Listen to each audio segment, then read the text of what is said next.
9월 2일 날마다 줄게로 말씀 묵상 보도록 하겠습니다. 오늘 본문은 누가복음 1장 26절에서 45절 말씀입니다. 우리가 성경을 보면서 상식적으로 이해하기 힘든 부분들이 나오고 이제까지 내가 알아왔고 생각했던 것들, 그 믿어왔던 틀이 깨지는 것들을 경험하게 됩니다. 예를 들어서 베드로가 예수님을 만났을 때에 제자들에게 예수님이 깊은 곳에 그물을 던지라 이렇게 말씀하세요. 우리는 예수님이 어련히 알아서 그런 명령을 하셨겠지 이런 생각을 할 수 있지만 이 명령을 받은 베드로의 입장에서 보면 그렇지 않다는 것을 생각해 보게 돼요. 베드로는 어부였고 일생을 바다의 깊이 또 시간에 따른 조류 등등을 너무나 잘 알고 있는 사람이에요. 하지만 예수님은 목수의 아들로서 전혀 다른 길을 걸어온 사람이죠. 즉 예수님께서는 갑자기 나타나셔서 자신의 전문 분야가 아닌 것에 대해서 지금 베드로에게 그렇게 하라라고 말씀하신 거예요. 그런데 베드로는 그 말씀에 의지해서 그물을 던지고 많은 물고기를 얻는 것을 보게 됩니다. 또 상식적으로 보여주지 않는 본문이 하나 있는데 열왕기상 17장 말씀이에요. 엘리야와 과부의 이야기죠. 엘리야는 이 과부에 가서 자신에게 남은 떡 한 조각을 달라라고 요구합니다. 과부는 자신에게 가루 한 움큼과 기름 한 병 조금밖에 없다라고 말을 하죠. 하지만 이것으로 자신은 떡을 만들어 먹은 후에 아들과 함께 죽으려고 한다라고 말을 해요. 그런데 엘리야는 여인에게 뭐라고 말하나요? 그 남은 것을 자신에게 공개하라라는 것입니다. 물론 과부는 순종을 통해서 떡과 이 기름이 떨어지지 않는 기적을 경험하게 됩니다. 그럼에도 이것을 인간적으로 보면 굉장히 잔인하고 이 선지자의 태도는 매우 매정한 행동입니다. 사실 이것을 요구한 것은 하나님이었어요. 그 전까지는 까마귀를 통해 잘 먹여주시다가 시돈에 있는 사르밧이라는 곳에 가서 여인에게 음식을 달라라고 말하라고 명령하십니다.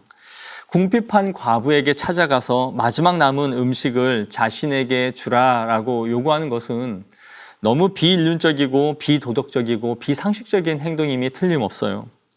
성경은 이렇게 몇몇 비상식적인 본문들이 나오는데 그럼에도 오늘 우리가 읽은 이 본문은 정말 비상식적이고 이해하기 힘든 본문 중에 최고가 아닌가 하는 생각을 하게 됩니다.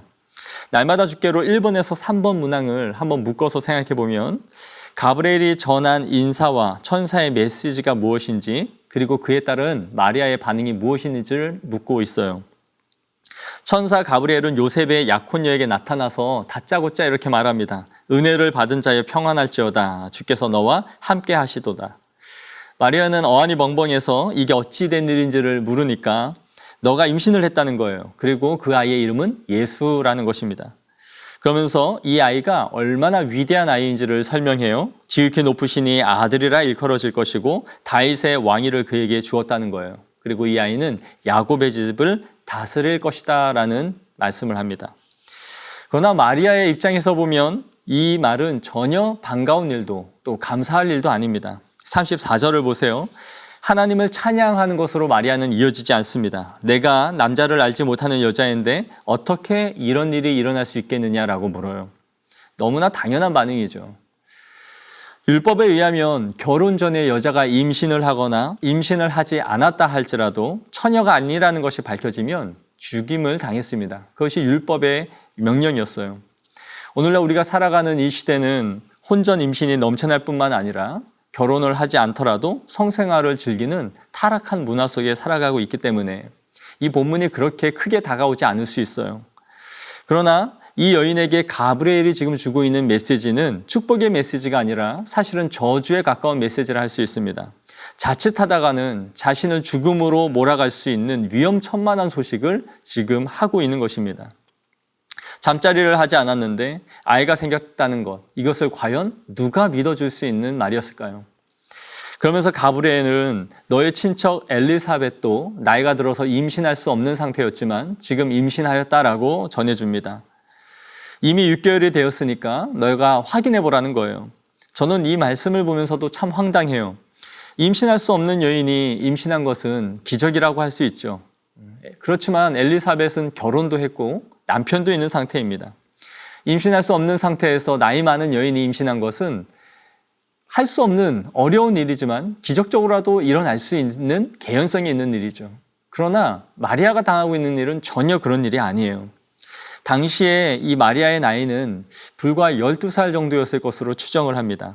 10대 초중반, 얼마 되지 않은 이 어린 나이에 이 여성이 이러한 충격적인 소식을 듣는 것이 과연 상식적으로 맞는가 하는 생각을 하게 되죠.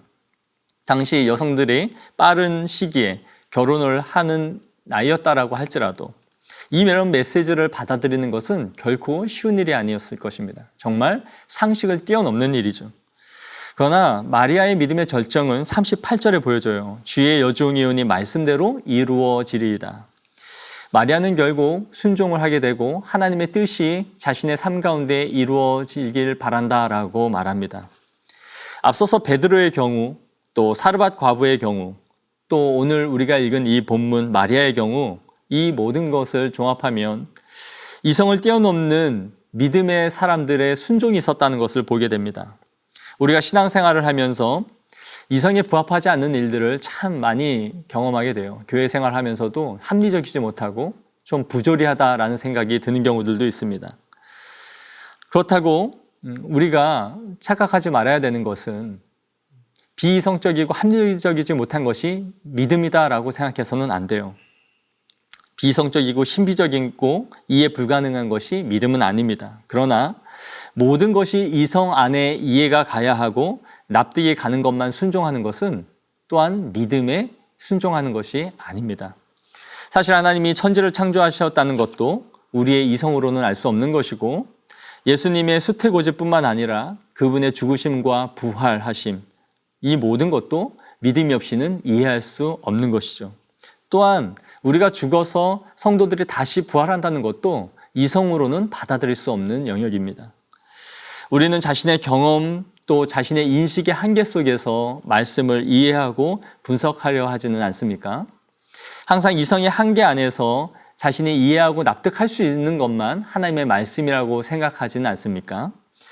이런 것 저런 것 자신이 계산이 나올 때에만 혹시 그러한 부분에서만 순종하고 있지는 않습니까? 그것은 믿음이 아니라 확률입니다. 45절에 엘리사벳은 마리아를 이렇게 축복해요. 주께서 하신 말씀이 반드시 이루어지리라고 믿은 그 여자에게 복이 있도다. 주님의 약속하심을 의심하지 않을 뿐만 아니라 반드시 성취될 것을 믿는 모든 주의 백성들에게 이와 같은 복이 있을 것을 믿습니다. 상황을 넘어서는 믿음으로 주님 앞에 오늘도 순종하는 성도들이 되기를 축복합니다.